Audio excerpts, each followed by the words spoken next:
All right. Well, good morning, one and all. Welcome to Friday, last Friday of 2022, our last power up of 2022. And man, tomorrow's New Year's Eve. And man, what a quick week it's been. What a fast year it's been. It's gone by so quickly. And man, we're jumping into 2023. Tomorrow's a big day for the state of Michigan. We've got Michigan in the college football playoffs, and hoping for a victory there. And I don't know if we'll watch it, maybe for our sanity's sake. I don't know. We'll see how that goes. But man, just an exciting weekend. I want to encourage you too, as we jump into the new year. Don't forget church on Sunday. If you can be in the services, that would be great. Man, starting off the new year on the right foot, or the left foot, or both feet, but starting it off right is a good thing. And let's shoot for perfect attendance in 2023, and it starts January 1st. And so I hope to see you in church. I know some of you might be out of town and all of that, and I understand that, but try to be here if you can, if you're in the area. And then Sunday night, we have our candlelight service, which was postponed from from Christmas Eve, and we'll postpone it to New Year's Day. So that'll be an exciting service, just kind of just jumping into the new year, just with great purpose, great enthusiasm, great vision, as we focus upon Christ and what He's done for us. And so I hope you'll be a part of the New Year's Eve service there at 6 o'clock, so please keep that in mind, okay? And then spread the word on that. All right, it is, we're in Job chapter 17, beginning a new chapter here.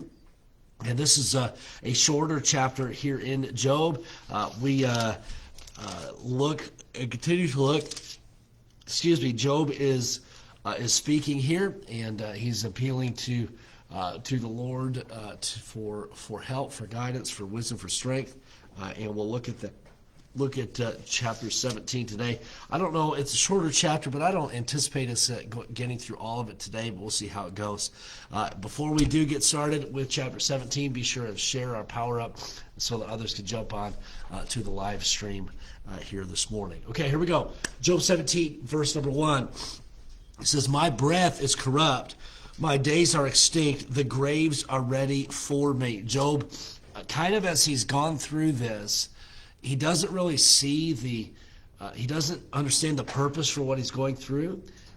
His health and losing everything, he doesn't know that yet, and so he believes that his life is coming to an end. He is suffering greatly with his body being ravaged by disease, and then also the sorrow that he is experiencing with his family dying, and then his wealth, losing all of his wealth. And so he's got a lot he's going through, and he believes that, you know what, my life is coming to an end. He says, my breath is corrupt. He's broken physically. He's at the end of his rope, doesn't see the way out, and he believes that death is certain, and it's going to come soon. Verse number 2, he says this, "Are there not mockers with me?" We know that his friends have been less than uplifting and encouraging. He says, "And doth not mine eye continue in their provocation?" Verse number 2, speaking of his friends, "And doth not mine eye continue in their provocation?" Verse 3, "Lay down now, put me in surety with thee. Who is he that will strike hands with me? For thou hast hid their heart from understanding, therefore shalt thou not exalt them." And so Job, speaking to the Lord here, says, man, I've got friends here. They're mocking me. They're making fun of me. They don't understand what I'm going through. They've kind of mischaracterized me. I'm coming down to the end of my life, and my friends aren't even there to support me and help me. They don't understand what I'm going through. They don't understand why this is happening to me. Therefore shalt thou not exalt them, because they have falsely accused. They've lied about me. Their speech has been less than encouraging, less than uplifting. They just do not understand what I'm going through. Verse number 5, "He that speaketh flattery to his friends, even the eyes of his children shall fail." What's Job saying here? He's really just saying, kind of, hey, be real. you look at verse number 5, he that speaketh flattery to his friends. I believe this. I believe we ought to encourage and we ought to build people up. That is so important. But that speaking of flattery, what good is that? Not being truthful. And you know what? As a good friend will tell their friend when they are wrong. A good friend will give good, godly wisdom and counsel, not seeking anything in return, but just because they're a good friend. Hey, here's what I've noticed in your life, and you have a blind spot, and you need to fix it. And this is what I see. This is what a good friend does. A good friend does not just sweep things under the rug. That's somebody who's afraid of confrontation, and there's a right way to come to people.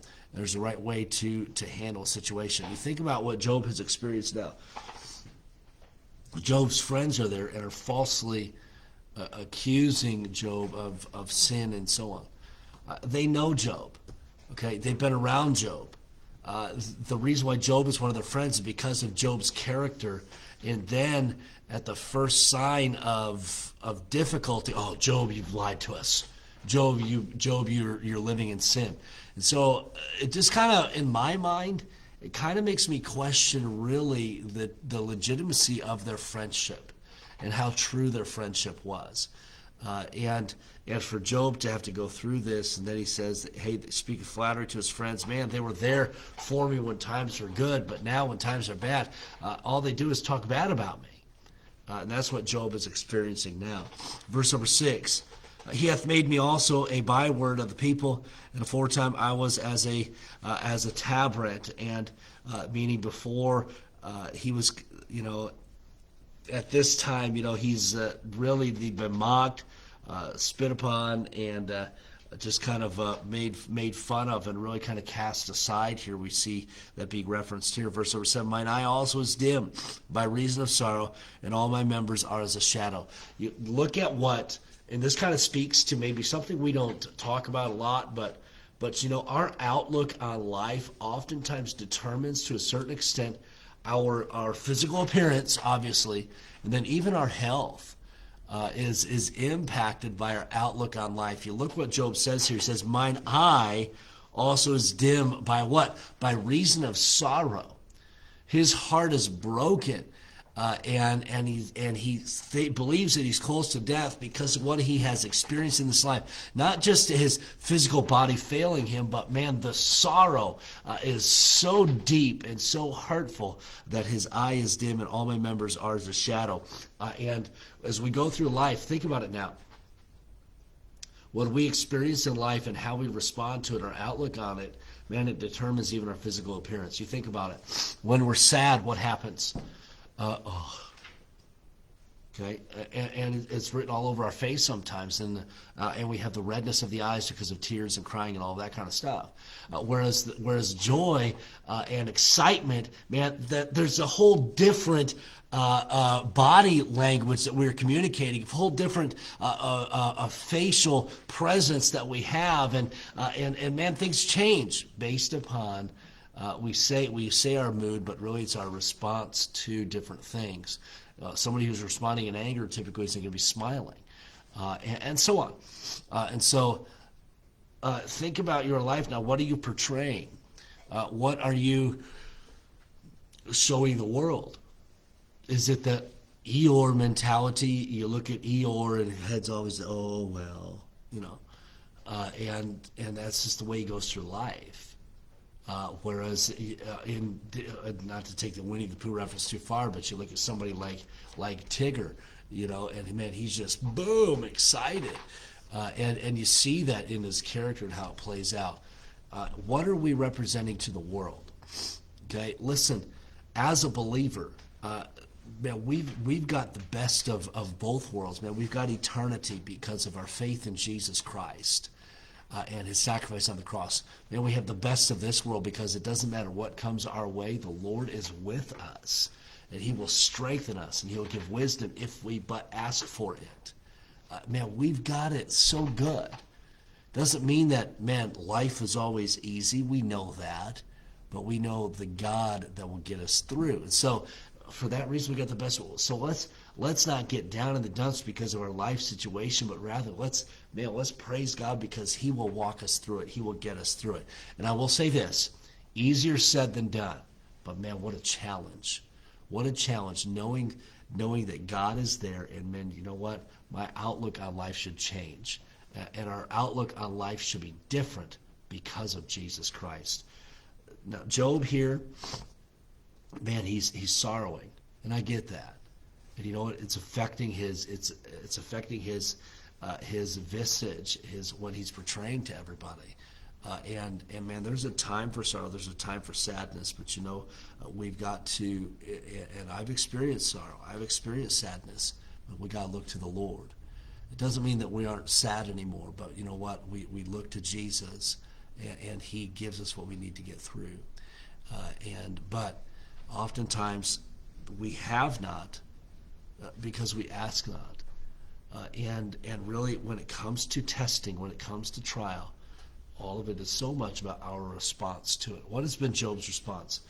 I think he's responded rightly. He put on sackcloth and ashes. You know, he's mourning the loss of his family, and he's responding rightly in that way. He's looked to the Lord, and then you look at the attacks from, his wife a little bit, and man, his wife was going through it too. She lost everything as well. But his wife says, hey, curse God and die. We know that Job's friends come, make it awkward, just sitting in silence there, and then they begin to speak, and man, they jump on Job. And how's Job responded? By pointing his friends to God, by kind of defending himself. Guys, you know me. And man, that's, you think about our life, really what is our life? It's really defined by our response to life situations. And as we've said, we can make a matter better or a matter worse by our response. And so let's be mindful of our responses today. Okay, I'm going to leave you those couple of thoughts. Don't forget the events of this weekend. Be in church if you can. I believe it'll be a blessing and an encouragement to you. Invite somebody to join you for the services. Man, there are people out there. You encourage them. Man, it's New Year's. Let's get started on the right foot. Hey, let's be in church. Hey, join me for church. They might do that. Because of the New Year's resolutions and so on, and you know what, new beginnings people are desiring. So let's get the word out about the service of Sunday, the special candlelight service Sunday evening. And that'll be a blessing, I'm sure. Okay, let's greet those who are on live here. Once again, thank you so much for watching. Cliff and Carrie, good morning to you. Ingrid, good morning to you. Have a great day. Love you. Paula, good morning to you as well. Thank you so much for being on. David, good morning and welcome. Lynette, good morning to you. And Perry, thank you so much for being on. Good morning to you as well. All right, Lord willing, we'll see you on Sunday. Have a great New Year's Eve and a great New Year's Day. Lord willing, we'll see you then. And let's start off 2023 headed down the right path. And let's review. And let's look forward to 2023, and let's live 2023, making it one of the best years of our lives as we continue to serve the Lord. All right, Lord bless you all. Have a great day.